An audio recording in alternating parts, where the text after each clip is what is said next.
Good evening, everybody. This is James Romelli of Alpha Shark Trading, and I want to talk to you guys a little bit about what delta means when we're talking about long options and how I can use options for stock replacement strategies where I can risk less capital and have more upside relative to the amount of capital that I'm risking. So here we have a chart of Apple, and the chart really isn't important.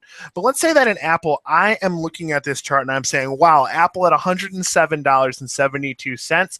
This correction is so overdone. How can I get long Apple right now? I think the stock is going higher. Well, I have two choices. I can buy 100 shares of the stock, and what is that going to cost me? Well, 100 shares of Apple at $100.72, I'm going to have all of the cash to buy that, right? It's going to be what? $10,772, right? That's not a small amount of money.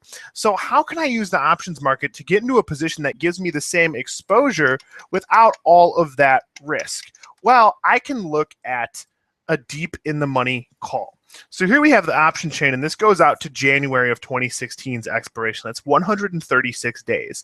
So I can buy the 70 delta calls here in Apple, which means that this option is going to behave just like 70 shares of stock. So I can get into a position here by buying this call for $17.60 per one lot. So that means I'm risking $1,760. That's so much more less than the amount that it would cost me to carry this entire position.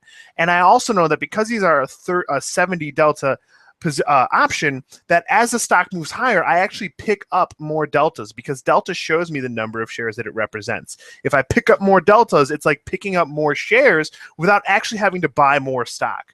So just compare the two in terms of how much money I can lose versus how much I can make. Remember, my upside is unlimited in both cases.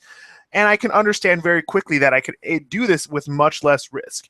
This week in our video series, we're going to be talking about a lot of these stock replacement strategies and how I can use them to take views on stock without risking all that capital that it takes to get involved in a stock position. All right. So this is a fantastic way to do this. We're going to be talking about it all week. So stay tuned if you are interested in learning more about stock replacement strategies. Everyone have a fantastic evening, and as always, happy trading.